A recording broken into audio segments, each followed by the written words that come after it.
Friends, Mithun Chakraborty দেব অভিনীত প্রজাপতি 2 সিনেমাটা আমার কেমন লাগলো এই ভিডিওতে আলোচনা করব। স্কিপ না করে ভিডিওটা পুরো দেখো, আর যদি ভালো লাগে তাহলে একটা লাইক তোমরা করে দিয়ে যেও।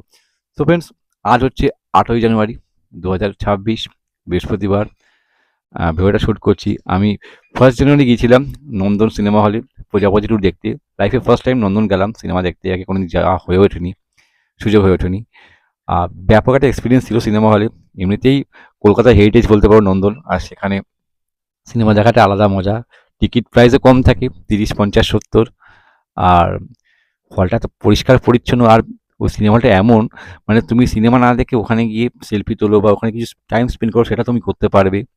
আর ভেতরকার অ্যাটমসফিয়ারটা ব্যাপক ছিল। দুর্গা মায়ের একটা মূর্তি ছিল, পুরো সব মানে দুর্গা, লক্ষ্মী, কার্তিক, সরস্বতী সব নিয়ে যেরকম হয়, মানে একটা দুর্গাপূজার ফ্লেভারও পেলাম সে ভেতরে গিয়ে।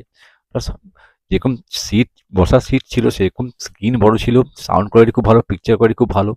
একটা আলাদা একটা আলাদা এক্সপিরিয়েন্স হয়েছিল আমার, খুব ভালো লেগেছে।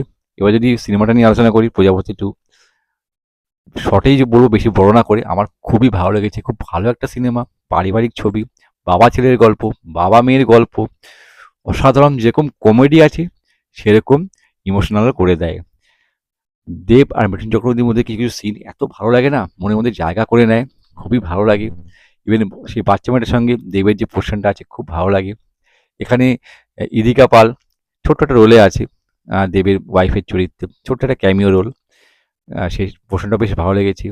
আর জ্যোতির্ময়ী কুণ্ডু, প্রথম সিনেমা দেবের অপোজিট, তার সঙ্গে যে দেবের পোর্শনগুলো ছিল সেগুলো বেশ ভালো লেগেছে। আর কমেডি খুব ভালো এই সিনেমা ওয়ার্ক করে, আমার তো খুবই ভালো লেগেছে কমেডি, স্পেশালি খরাজ মুখার্জির পোর্শনটা আউটস্ট্যান্ডিং। খরাজ মুখার্জি ভালো একজন অভিনেতা, যেরকম পার দেওয়া না কেন করে দেবে, সে ভিলেন হোক, কমেডি হোক, সিরিয়াস হোক, আউটস্ট্যান্ডিং। যা হাসিয়েছে খরাজ মুখার্জি সিনেমাতে, এক কথায় অসাধারণ। একটা সিন আছে মিঠুন চক্রবর্তী, দেব আর খরাজ মুখার্জির মধ্যে, দুর্গাপুজোর রিলেটেড একটা সিন, খুব ভালো লাগে সিনটা, খুব হাসিও পায়। খরাজ মুখার্জি এক কথায় অসাধারণ। মিঠুন চক্রবর্তীও কিছু কিছু জায়গায় ভালো কমেডি করেছে, হাসিয়েছে। আর অবশ্যই ইমোশনাল তো করেছেই। আর এখানে রান্নাবান্নার ব্যাপারও আছে, যেটা দেখতে বেশ ভালো লাগে, খুব সুন্দর লাগে। এখানে দেব একজন শেফ হয়েছে। দেব আউটস্ট্যান্ডিং, অসাধারণ পারফরমেন্স দেবের অভিনয় সিনেমাতে, এক কথায় অসাধারণ। দেব শান্ত প্রকৃতিটা রোল, এটা খুব ভালোভাবে দেব প্লে করেছে। মিঠুন চক্রবর্তী কি বলবো, লেজেন্ড, আউটস্ট্যান্ডিং, অসাধারণ। যেরকম কমেডি সেরকম ইমোশনাল পোর্শন, মিঠুন চক্রবর্তী এক কথায় অসাধারণ। শকুন্তলা বড়ুয়া মিঠুন চক্রবর্তী ওয়াইফের চরিত্রে ভালো অভিনয় করেছে। রাজ মুখার্জি তো এক্সিলেন্ট, আউটস্ট্যান্ডিং। জ্যোতির্ময়ী কুণ্ডু প্রথম সিনেমা, ভালো কাজ করেছে। বাচ্চা মেয়েটা অসাধারণ, এক কথায় বাচ্চা হলে কী হবে, অসাধারণ পারফরমেন্স। আরও যারা যারা ছিল নিজ নিজ জায়গায় ভালো কাজ করেছে। গানগুলো খুব সুন্দর, জিৎ গাঙ্গুলি আবার কামব্যাক করেছে। গানগুলো সত্যি খুব ভালো হয়েছে, ভালো লেগেছে। স্পেশালি নচিকেতার গানটা খুব সুন্দর ছিল।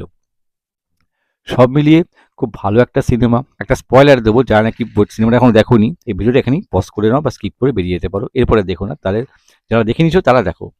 এই সিনেমার এন্ডিংটা আমার একটুখানি নিরাশ করে, সত্যি কথা বলতে গেলে। মানে পুরো সিনেমাটা ভালো সিনেমা, কিন্তু এন্ডিংয়ে যখন নাকি মিঠুন চক্রবর্তী মানে সে মারা যান, সেই প্রশ্নে যদি মিঠুন চক্রবর্তী না মেরে যদি তাকে বাঁচিয়ে রাখতো বা হ্যাপি এন্ডিং করতো, তাহলে আমার মতে জিনিসটা আরও ভালো লাগতো দেখতে। কেননা প্রজাপতি ফার্স্ট পার্টটা যেখানে হ্যাপি এন্ডিং থাকে, আর এই ধরনের সিনেমাতে আম, একটা হ্যাপি এন্ডিংই দরকার ছিল, সেটা হয়নি, একটা ইমোশনাল এন্ডিং হয় লাস্টে। সেটা আমাকে একটু নিরাশ করে। আদারওয়াইজ সম্পূর্ণ সিনেমাটা খুব ভালো, ভালো একটা গল্প, ভালো একটা সিনেমা।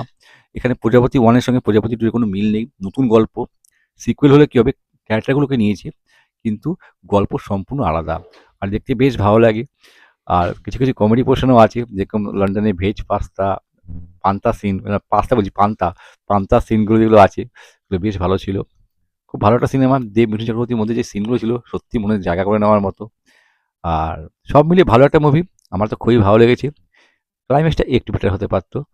সো রেকমেন্ড করবো, না দেখে থাকলে তোমরা বস এই সিনেমাটা দেখে আসো, খুব ভালো লাগবে। আর ডেফিনেটলি একটা ভালো ফিল তোমাকে দেবে, তোমাদের প্রত্যেকে একটা ভালো ফিল দেবে এটা। আর প্রত্যেক সন্তানদের দেখা উচিত তারা বাবারা তাদের জন্য কি কি করে।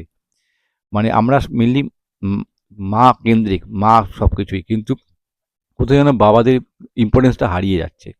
কিন্তু এই সিনেমাটা দেখলে সেটা কিন্তু অনেকটা তোমরা বুঝতে পারবে যে বাবা কী জিনিস।